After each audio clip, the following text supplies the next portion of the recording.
It was supposed to be the kind of day that families remembered for the rest of their lives. Crisp air, apple cider, scarecrow photo ops, and the kind of small-town charm that made you forget the outside world even existed.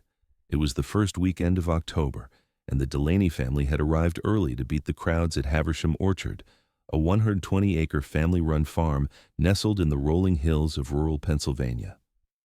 By noon, the parking lot overflowed, laughter echoed from the hayrides, and the scent of cinnamon donuts carried all the way to the corn maze. Claire and Tom Delaney had taken Max, their 5-year-old son, every year since he was born. This visit was no different. Max wore the same red hoodie he'd insisted on even in the warmer months and gripped his favorite stuffed animal, a weathered rabbit named Oliver, by one ear. They posed for a few pictures near the tractor display, let Max bounce in the inflatable pumpkin dome, then wandered toward the food stands. It was around 2:45 p.m. when they decided to head toward the corn maze, a winding stretch of dry stalks that spanned nearly 2 acres and was shaped like a giant owl if seen from above. At 3:07 p.m., according to a timestamp later confirmed from a food truck security camera, Max was seen walking just a few steps ahead of his parents as they approached the maze's entrance. He darted ahead toward a cluster of scarecrows staked into a nearby hay bale, giggling, skipping, never more than 30 feet away. And then Claire blinked. That's all it took. One blink. When her eyes opened, Max was gone. At first it felt like nothing, just a toddler being curious. Maybe he'd gone behind the bales. Maybe he ran back toward the cider stand. Tom jogged one way, Claire the other. Minutes passed. The air shifted from festive to uncertain. When they realized none of the nearby parents had seen him, Claire's voice rose. She screamed his name. People started looking under benches, calling out. 10 minutes later, orchard staff activated their lost child protocol and locked down the main exit points. At 3:22 p.m., the 911 call went out. By 4 p.m., local deputies were combing the corn maze. A chopper from the state police arrived just before sunset, its thermal imaging camera scanning the surrounding fields and woodline. Dogs were brought in from neighboring counties. A reverse 911 alert pinged cell phones for miles, asking anyone in the area to keep watch for a small boy in a red hoodie. Every car was stopped at the property's single-access road. Drones searched the pumpkin patches, creeks, and nearby tree line. Nothing. By midnight, search and rescue teams had fanned out in concentric circles from the corn maze, expanding their sweep zone. Volunteers worked in groups of 4 with flashlights and walkie-talkies. A nearby barn was unlocked. Outbuildings, porta-potties, vendor tents, all emptied, all checked. The orchard's owners turned over building plans. Wildlife experts were brought in to assess risk from predators. The temperature dipped into the 40s. Searchers moved faster. But by dawn, not a single clue had surfaced.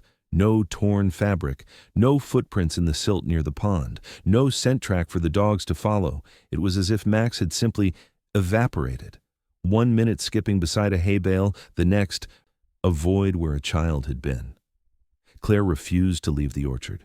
She stayed for 48 straight hours, barely sleeping, refusing food, walking in endless loops around the perimeter. Tom tried to convince her to go home. She wouldn't. On the 3rd night, deputies had to escort her out after she collapsed from exhaustion near the pumpkin patch. The media picked up the story immediately. Boy vanishes from Fall Festival ran as a national headline by the end of the week. Cable news vans lined the gravel parking lot. Locals brought food and gear to support the search. Tips poured in, possible sightings at gas stations, rest stops, even a mall 3 hours away. Every lead turned into a dead end. Some whispered about abduction. Others said the orchard was cursed. Psychics showed up uninvited. So did conspiracy theorists. One man flew a drone he claimed could detect buried objects. Nothing he recorded proved useful. By the 7th day, law enforcement scaled back the search, not because they wanted to, but because they had to. Resources were limited. They had canvassed over 140 acres. At a press conference, the county sheriff choked up while reading the statement, saying, "We haven't given up hope, but we are running out of ground to cover." The orchard never reopened that season. The Delaney family's life fractured quietly. Holidays passed without celebration. Birthdays came and went without candles. Claire refused to change anything in Max's room. His drawings remained taped to the fridge. His favorite shoes, still muddy from the week before, sat neatly by the door. No ransom call ever came, no body was ever found, no answers emerged. Just a gaping absence, and the last known image of Max, caught on a grainy security camera, walking toward the maze with his toy rabbit in hand, and never coming out. They called it the largest search operation in the county's history. Within 24 hours of Max's disappearance, the orchard transformed from a family destination into the epicenter of a coordinated manhunt. Authorities set up a mobile command center in the parking lot. Maps were pinned with red string, grids labeled and divided. Every hour counted, every minute weighed. Claire stayed close, hovering near the tent, unwilling to leave the spot where her son had last been seen. Search teams were dispatched in layers. K-9 units swept the corn maze and adjacent trails again and again, despite a lack of scent. Helicopters flew overhead, their spotlights combing fields as far as the next town. Drones, outfitted with infrared, traced creek beds, irrigation ditches, and even drainage tunnels. State and federal agencies were consulted. The orchard soil composition was analyzed for sinkholes or weak spots, anything that could have opened up beneath a child's feet. Nothing explained how a 5-year-old could disappear from flat land surrounded by hundreds of people. In the nearby town of Redford Hollow, volunteers gathered at the local fire station. A Facebook group dedicated to finding Max ballooned to over 20,000 members. People printed flyers, organized donation drives, created maps and spreadsheets, and split into quadrants. Strangers showed up from 2 states away with boots, flashlights, and water jugs, ready to walk through brambles and mud for someone else's child. Every barn was rechecked, every pond redragged, every rustling noise in the underbrush brought searchers running. Yet nothing. After the first week, desperation invited chaos.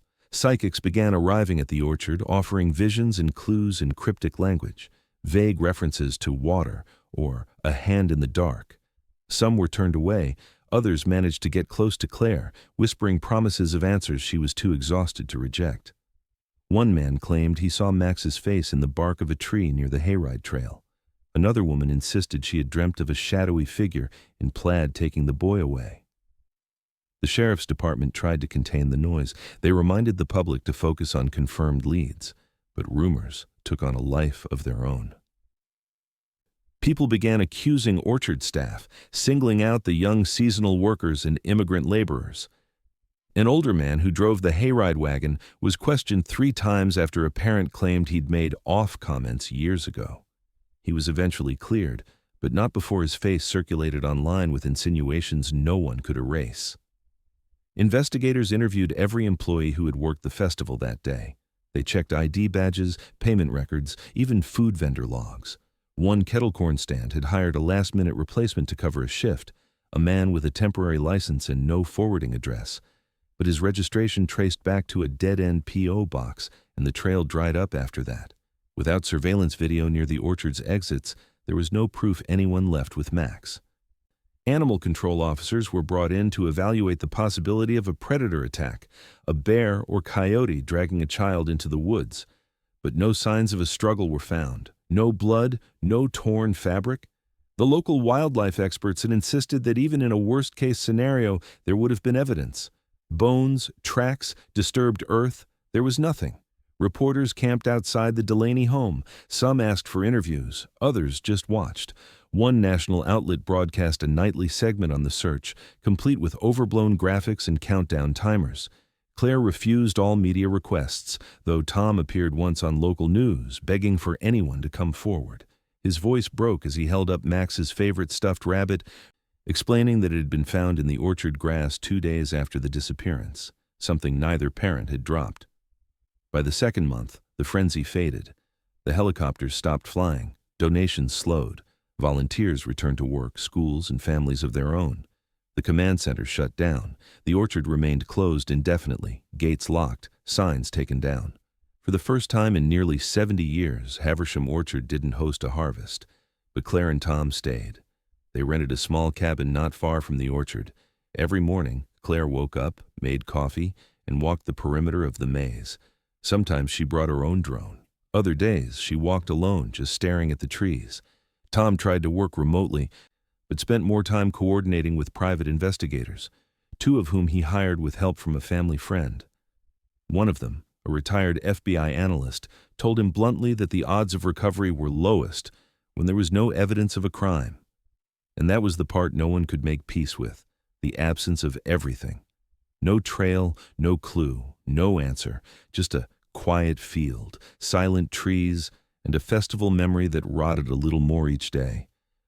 What began as hope morphed into obsession, the kind that made every snapping twig sound like a scream, the kind that made you believe a shadow in the orchard might still be watching. Grief hardened into determination. Claire Delaney stopped waiting for a break in the case and began trying to make one. 3 months after Max disappeared, she quit her job as an elementary school reading specialist and poured every waking hour into the search. What had once been a quiet grief turned into something sharp and methodical. She bought a second-hand whiteboard, covered it with sticky notes, timeline sketches, and names pulled from festival rosters. She learned to navigate public records. She taught herself how to request surveillance footage, how to cross-reference temp agency contracts, how to track down ex-employees by last known addresses. She didn't sleep much. She barely ate. And Tom, who once walked beside her in the search, began to pull away, not out of disinterest, but exhaustion. The way he saw it, if the police couldn't find Max, what could they really do? Claire didn't accept that. Not then. Not ever. She set up a small booth at the county fair 6 months after Max vanished, handing out missing person flyers to anyone who walked by. She joined dozens of online forums, some for grieving parents, others for true crime hobbyists. She read everything: Reddit threads, Facebook groups, blogs about missing children, case studies. Some people tried to help, others called her delusional. One person even accused her of staging Max's disappearance for attention.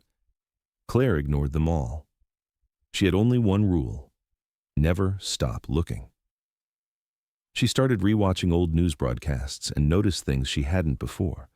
The way the orchard owner flinched when asked about surveillance cameras, the odd phrasing a vendor used when referring to Max in the past tense. She made a list of every employee on duty that day, over 30 names. Some were kids in high school, some local retirees. But 10 were seasonal hires, workers brought in on short-term contracts during the fall. Most were unremarkable. One wasn't. His name was Dylan Pratt, 19 years old, no criminal record, at least not one publicly available. He had worked a week-long contract hauling hay bales, clearing trash bins, and helping reset the corn maze barriers when needed. Claire only found out about him because of a Facebook post made by another former orchard worker, a throwaway comment about that one weird kid who bailed the day after the kid went missing. That caught her attention. Claire called the orchard directly. They wouldn't confirm his name. So she found the number for the temp agency that staffed fall events in the region. After 3 tries, she got a receptionist to admit Dylan had worked the week of Max's disappearance and had terminated his contract early with no explanation the following day. That same day, he left his shared apartment and never returned. His roommate said he'd packed everything into a black duffel bag and just walked out.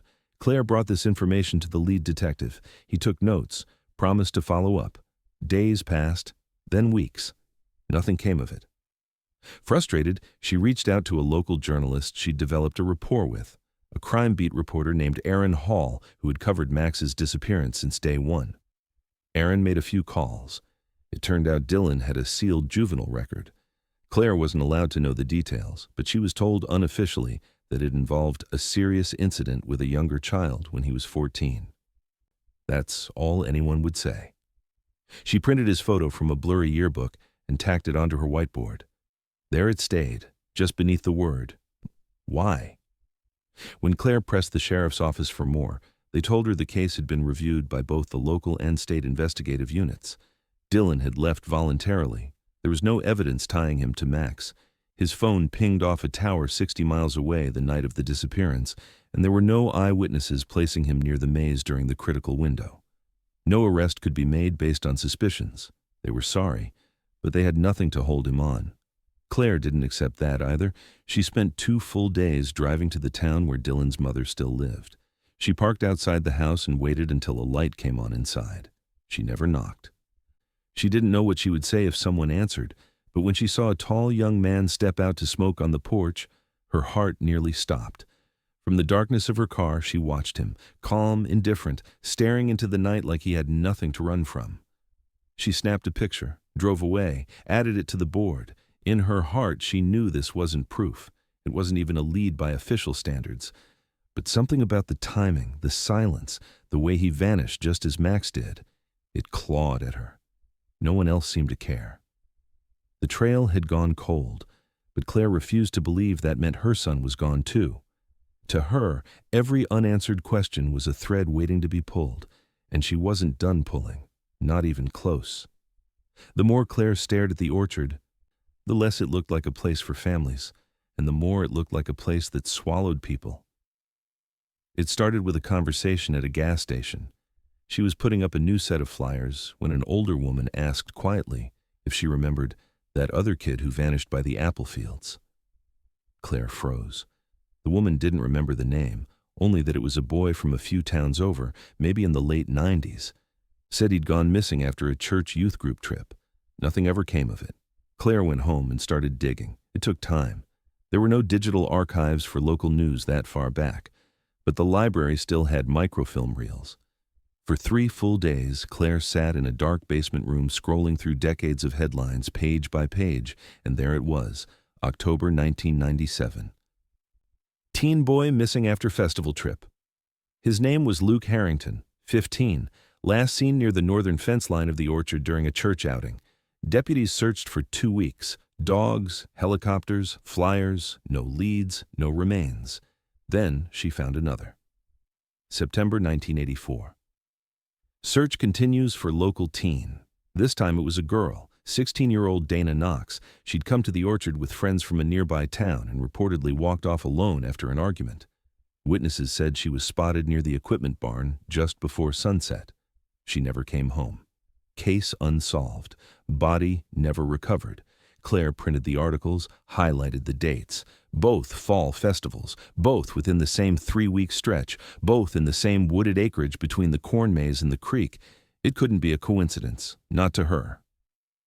She brought her findings to the sheriff's office. The detective glanced over the copies, nodded politely, and said, "Tragic, but not connected."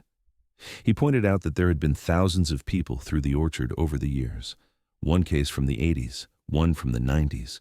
No proof of foul play in either, just lost teens, probably runaways.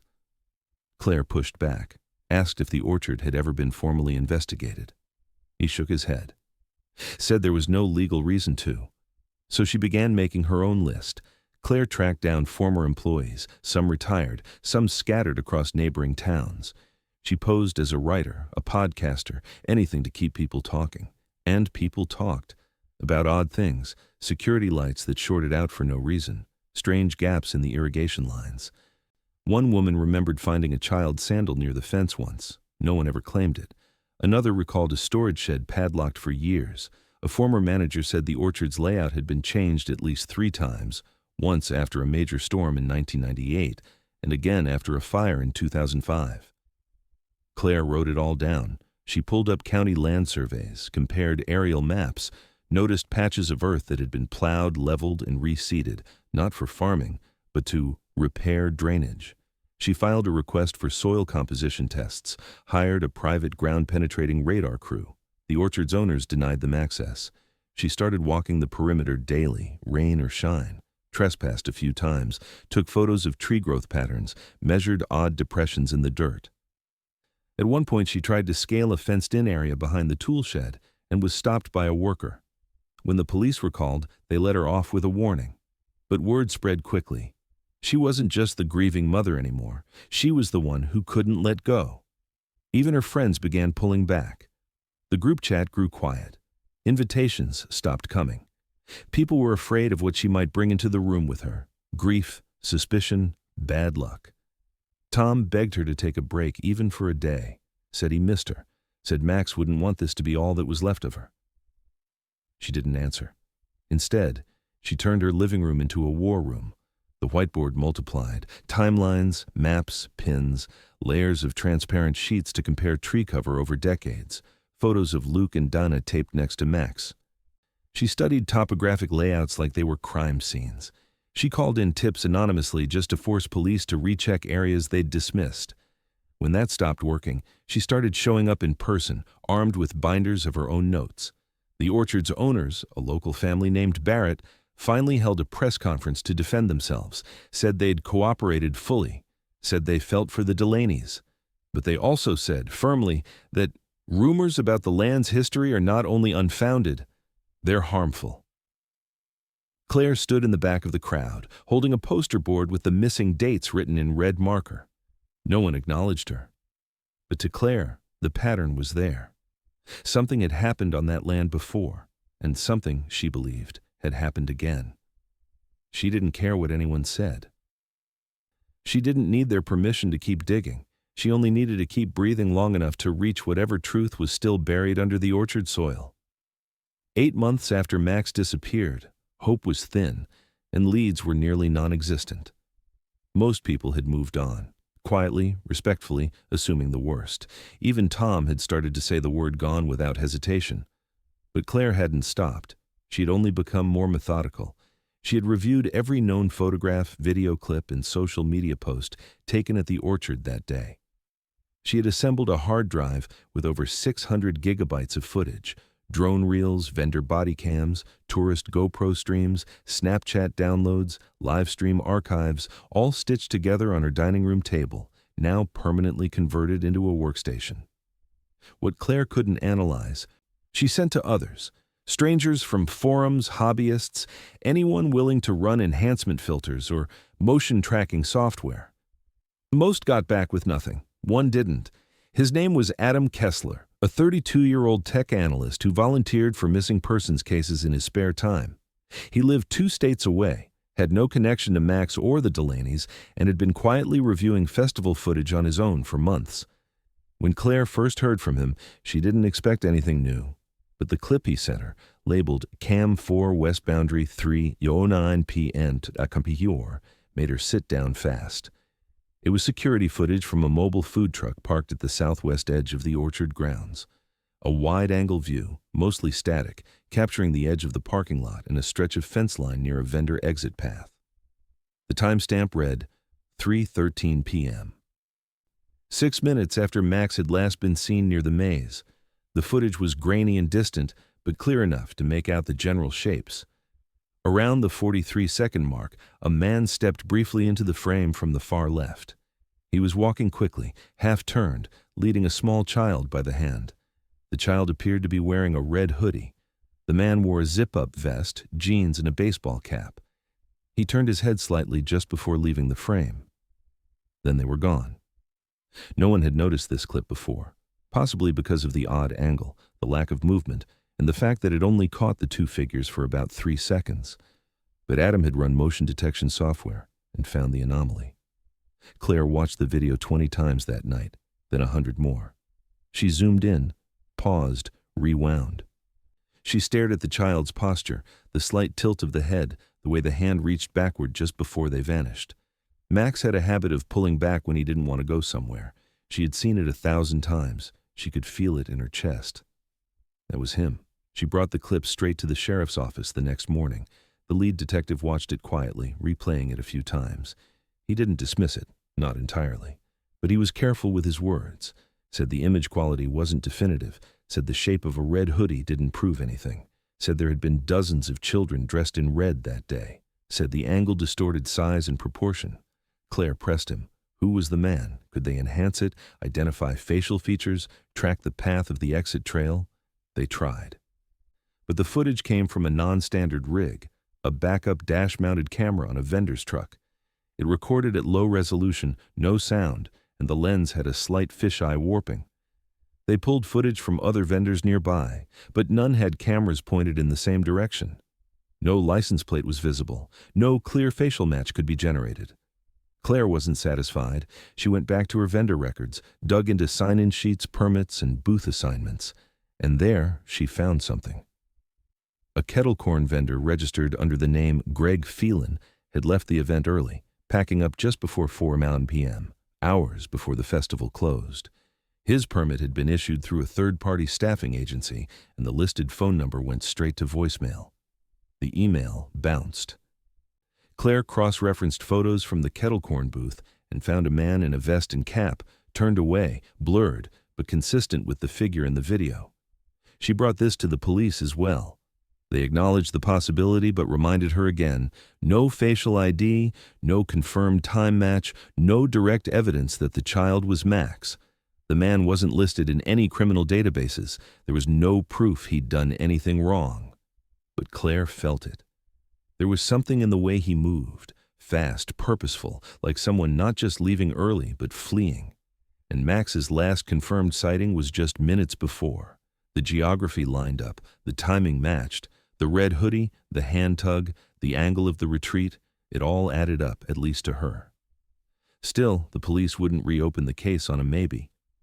Tom asked her to take a breath, to stop staring at pixels. He said it gently, but the space between them widened. Claire couldn't stop.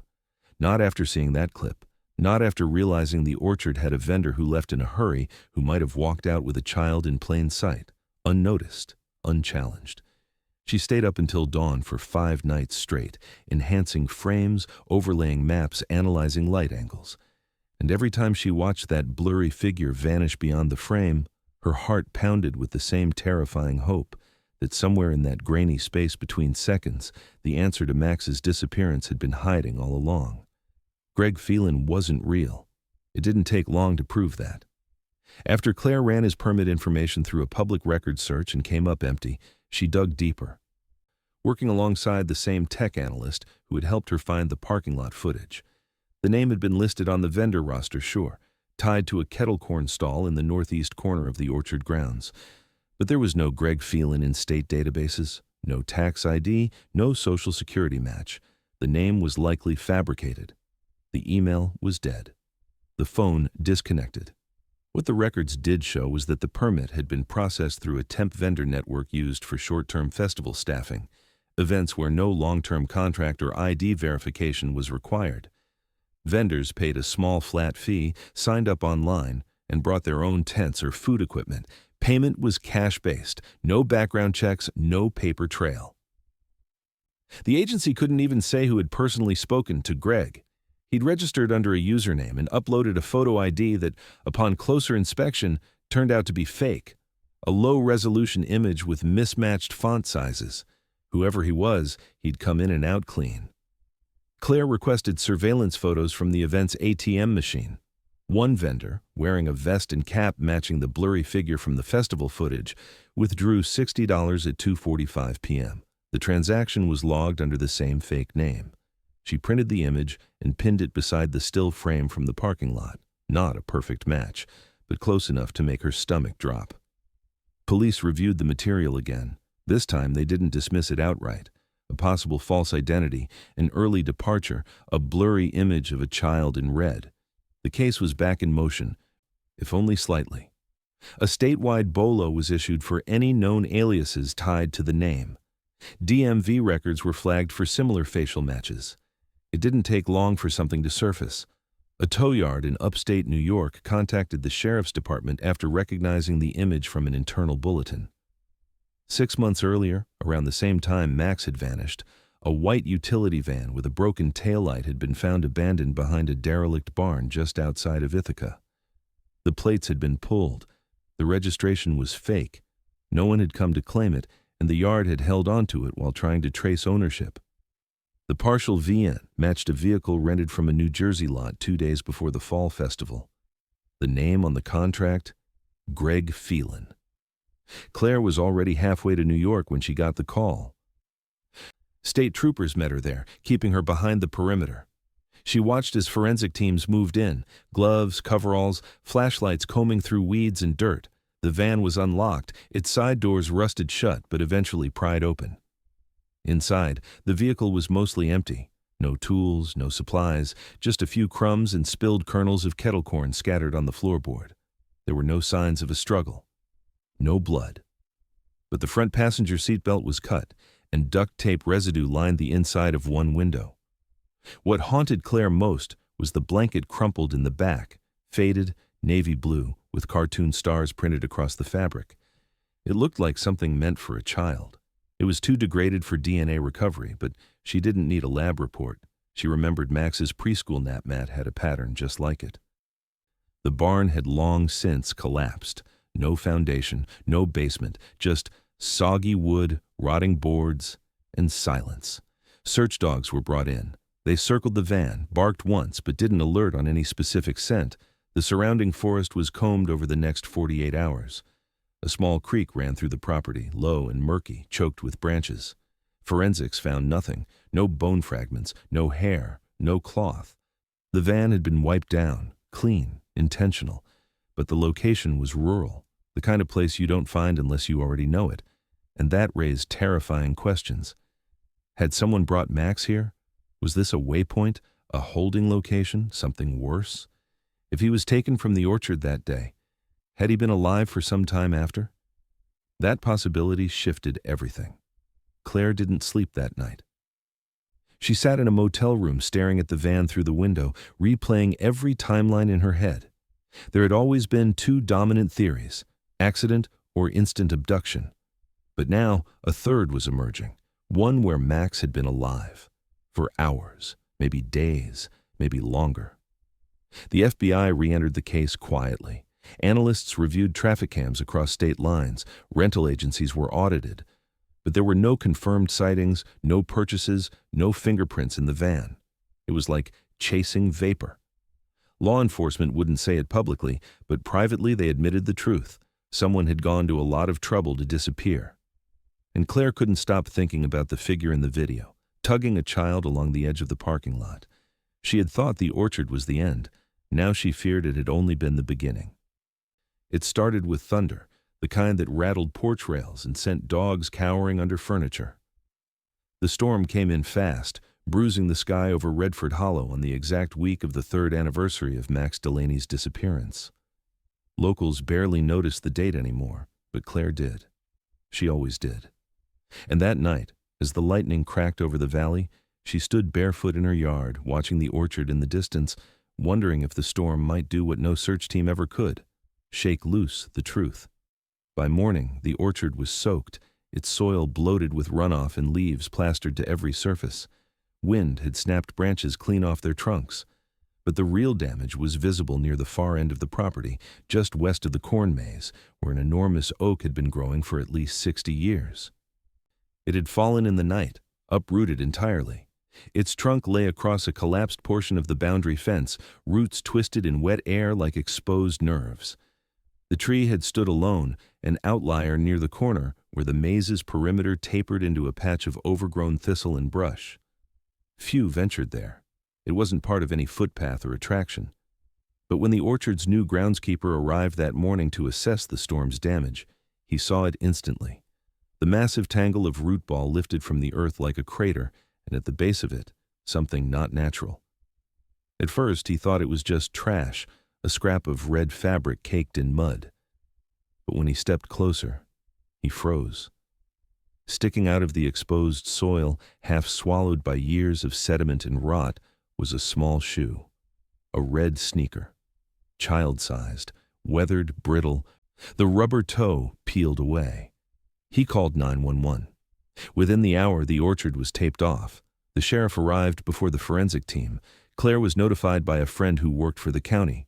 She drove there on instinct, even though no one had officially called her. When she saw the yellow tape and the cluster of investigators near the edge of the property, she didn't have to ask. She already knew. The shoe was removed first, carefully extracted with gloved hands and placed in a sealed evidence bag. Even before testing, the dimensions were nearly identical to the pair Max had worn the day he vanished. Red canvas sneakers with white stitching, size 11 toddler. One was missing then. Now one had returned. Forensic teams began excavating the site in a methodical grid, digging gently into the exposed cavity beneath the fallen oak. The roots had ruptured a buried concrete drainage pipe, one of several in the orchard's long-abandoned irrigation system. Over the years, sediment had settled into the crevice, hardening around whatever lay inside. Soil was removed layer by layer. By dusk, The excavation team had found more. A scrap of faded cotton, dark green, possibly part of a child's shirt, bits of fabric caught under old bark, fragments of what might have once been a backpack strap. Everything waterlogged, fragile, the color bleached out by years underground. Then came the part no one could prepare for. Human remains, small, commingled with soil and root, a partial rib cage, fragile bones tangled within the collapsed pipe cavity, a radius bone, tiny vertebrae, all consistent with a child of Max's size and age. Claire was escorted from the scene when the first bone was confirmed. She didn't speak, didn't cry. She stood still for almost an hour beside her car, hands clenched, eyes unfocused. When Tom arrived, he held her for the first time in months. They didn't say a word. News spread fast. Reporters returned. The orchard, which had only recently reopened under new management, shut down again. The new owners issued a brief statement of sympathy, then closed operations indefinitely. Locals began referring to the storm as the one that told the truth. In the following days, cadaver dogs were brought in to search the area again. The perimeter of the corn maze was re-examined. Soil samples were taken. But the condition of the remains and the length of time they had been buried made any exact reconstruction difficult. Still, the consensus grew. Max hadn't been taken far. He hadn't been driven out of state or held by a stranger. He had been right there, all along, less than 40 yards from where he was last seen. Beneath the roots of a tree so old no one had thought to disturb it. No scent trail, no heat signature, just a fluke of geography, a collapsed drainage point, a blind spot. But something about it didn't feel like an accident. The depth of the remains, the fabric buried in layers, the placement within a sealed section of concrete pipe, just wide enough to hide a child, just far enough from the footpaths to be missed. And then there was the way the shoe had been found, not tangled in debris or flung by roots, but lodged upright, almost as if it had been placed. It didn't answer every question. But it shattered the one most people had stopped asking. Where did Max go? He hadn't gone anywhere. The orchard had kept him, and only the storm had finally let him go. The excavation continued through the night under portable lights and plastic tarps, the sound of soft digging replacing the buzz of wind still lingering from the storm. By morning, the forensic team had cleared enough of the collapsed area to see the outline of what lay beneath. A narrow vertical shaft, no more than 3 feet across, cut into the earth decades ago. It had once been a dry well, likely part of the original irrigation system before modern plumbing rerouted the orchard's water flow. Official records never noted it. No warning signs marked the ground. Over the years, it had been hidden beneath a lattice of moss-covered boards and rotting beams, just enough to mask the opening, but not strong enough to bear weight. The mouth of the well was 10 feet from the edge of the corn maze. Inside the shaft, they found the rest of Max Delaney. What remained of his small body was folded in layers of soil and damp fabric. The clothes were in tatters, a red cotton hoodie, shredded in places but still visibly intact, and the remnants of khaki pants caked in dirt and root. Clinging to what was once the waistband was a metal zipper tab shaped like a star. Claire recognized it immediately. She'd bought those pants at a clearance rack the week before the festival. He had worn them for the first and last time that day. The bones were largely intact but displaced, not scattered, just compressed by the fall. A narrow fracture across the skull, broken ribs, crushed pelvis. Forensic pathologists confirmed what the injuries already suggested. Max had fallen at least 20 feet into the well. The impact had likely been immediate. Blunt force trauma to the head and chest. They concluded he died quickly. No signs of animal predation, no sign of struggle. Officially, the death was ruled accidental. But one detail made the room fall silent. When the body was recovered, the bones of Max's arms were crossed tightly over his chest. It wasn't consistent with a fall posture. Victims who tumble or plunge instinctively reach out, arms splay, joints twist. But Max's ulna and radius bones, thin, fragile, were tucked inward, wrists overlapping, hands over the heart like a child in bed. His knees were bent, the bones positioned in a fetal-like curl, as though laid down. Some tried to explain it away. Maybe the fall twisted his body midair. Maybe he landed on a slope that allowed for that posture. Maybe years of erosion and tree root growth slowly shifted his bones inward over time. But the lead medical examiner didn't buy that. He'd seen accidental falls before, and this looked placed. Claire wasn't allowed to be there during the recovery, but the investigator in charge let her see the photograph. He said he was breaking protocol because she deserved to know. She stared at the image for a long time. Then, quietly, she said, "He didn't climb in there." An independent forensic anthropologist reviewed the same evidence. She noted minimal scraping on the bone, suggesting Max hadn't thrashed or tried to claw his way out. No fingernail fractures, no drag marks, no panic. The implication was chilling. Either he had been unconscious when he fell, or he hadn't fallen at all. Investigators returned to the orchard, retracing the layout from that year. Aerial maps were studied, archival drone footage was reviewed, and there it was, in a still frame taken just weeks before the festival, a slight discoloration in the dirt near the maze, a patch of warped wood. No one had marked it as a hazard, no staff had reported it. During setup, a few hay bales had been stacked near that very spot. The well had been a trap waiting to happen, but Claire still didn't believe Max found it on his own. She pointed to his fear of the dark, his refusal to be alone for more than a few minutes, the fact that even in their own home, he needed the bathroom door open at night. The idea that he had wandered to the far corner of the orchard, peeled back rotting boards, and climbed down into a forgotten shaft defied everything she knew about him. Police re-examined the report. The theory shifted, not foul play, but maybe opportunity. Maybe someone saw the opening and used it. Maybe Max had been scared, crying, and someone said, "Hide in here." Maybe it wasn't an act of violence, but of negligence or cowardice. But there was no physical evidence of another person, no DNA, no fingerprints, and the trail that once led to the vanished vendor, to the fake name, to the abandoned van in New York, none of it could be tied to this place now. The earth had closed around the truth years ago. The bones were released to the family 2 weeks later. Claire and Tom held a small service at a local chapel. No media. Just a few close friends and relatives. Max's urn was placed on a table with the only photo Claire had left taped to her fridge, the one of him grinning with missing teeth, holding up his rabbit by one floppy ear. They buried his remains in a shaded corner of the cemetery, beside a bench carved with his name. It was over. At least, that's what everyone said. The official report closed the file with words Claire couldn't stomach. Accidental fall, death by blunt force trauma, no evidence of foul play. It was the closure people had wanted, a final box to check after 3 years of open-ended grief. The sheriff held a press conference thanking the community, praising the exhaustive search efforts, and expressing relief that Max had finally been brought home. But behind Claire's eyes, the storm never stopped. Something didn't make sense. Too many things, actually. She couldn't shake the image of his body, curled neatly, arms crossed, clothes intact. His red hoodie had been zipped up to the top. Max hated zippers. He could barely manage the teeth on his school coat, always needed help from a teacher or Tom in the mornings.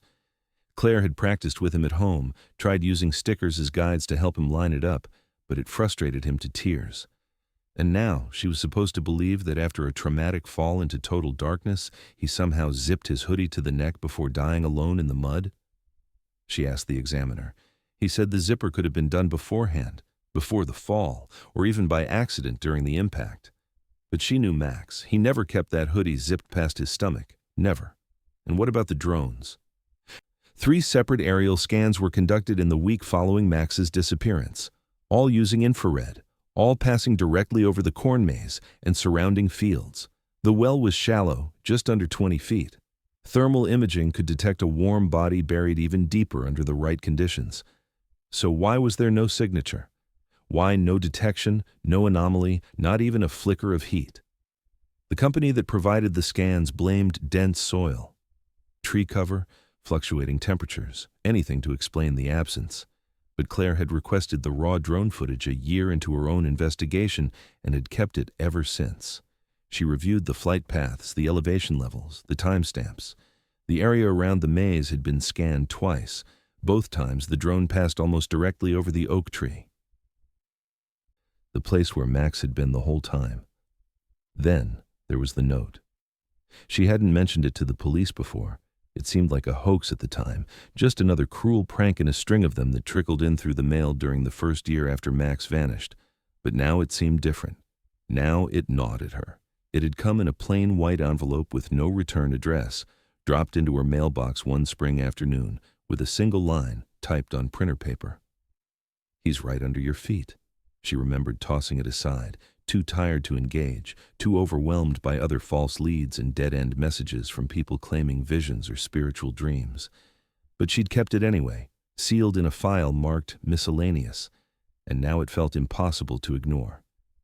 Claire brought it to the police. They logged it, dusted it for prints. None. Postmark smudged, partial date unreadable, no way to trace its origin.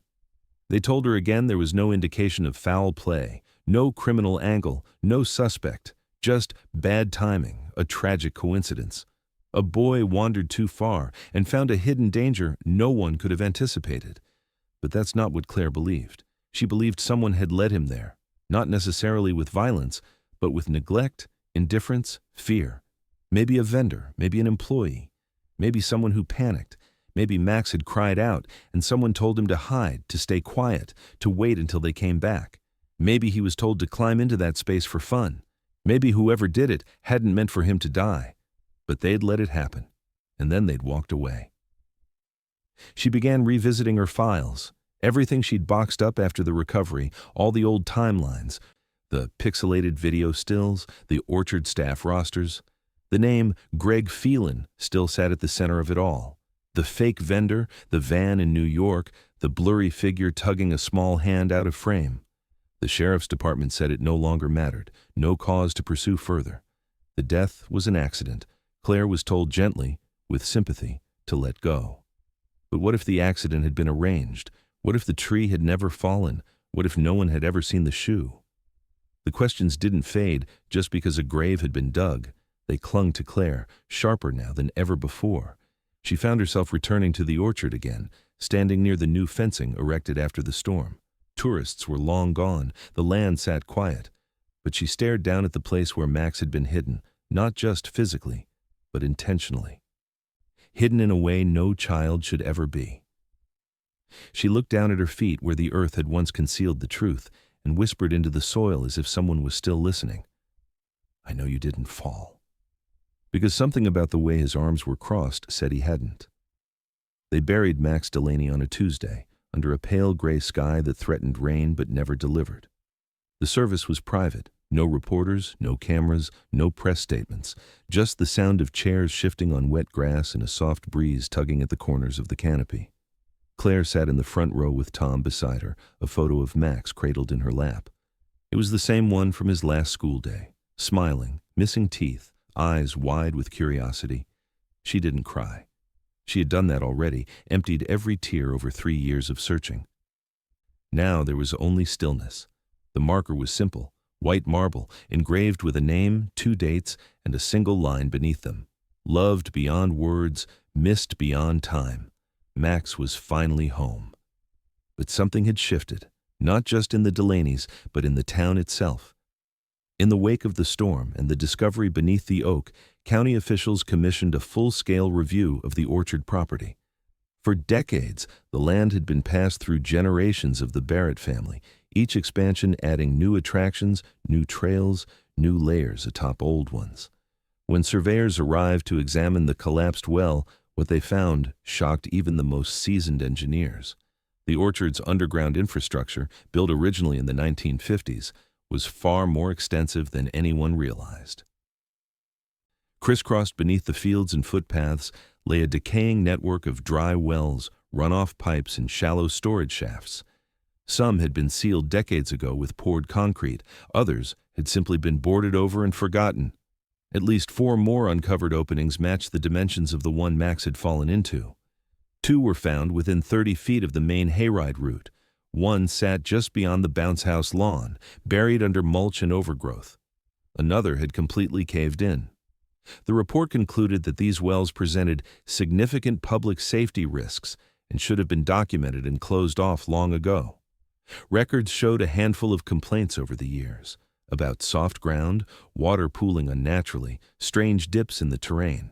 They had been brushed aside, labeled minor drainage issues. No repairs were made. The orchard's owners issued a formal apology, though Claire never read it. A month later, they sold the property and left the state. Haversham Orchard was never reopened. The new buyers announced plans to redevelop the land into a conservation area. They promised transparency, promised safety, promised that no child would ever disappear on that soil again. But for Claire, the damage had already been done. She visited the site one last time, standing at the edge of the now sealed well. It had been filled with gravel and packed tight, a metal cap welded over the top and painted black. A temporary chain-link fence surrounded it, waiting for permanent removal crews. Claire walked past it anyway, stepped onto the bare earth and placed a small toy rabbit, weathered and faded, on the ground. Max's, found years ago in the orchard grass. She had kept it with her through every sleepless night. Now it belonged here. She crouched beside the capped well and whispered, "I always knew you never left." The wind answered with silence. Whether Max had fallen or been placed would never be proven. The positioning of his body, the zipper on his hoodie, the crossed arms, the clean cavity, all of it suggested more than just misadventure. But without a witness, without a confession, it remained a theory suspended in grief. Claire no longer needed the police to validate her instincts. She had lived with the weight of not knowing for too long.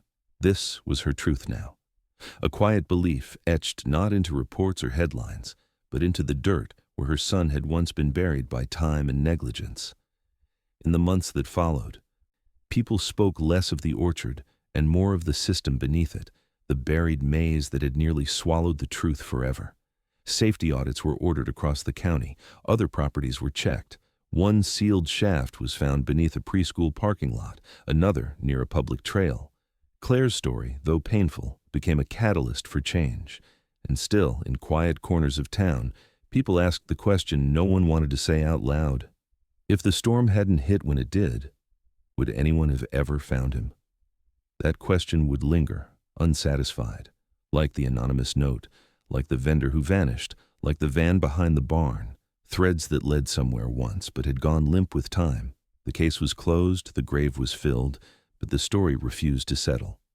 Because no storm can explain why it took 3 years to see what had been there all along. Some answers remain buried, even when the earth gives back the bones.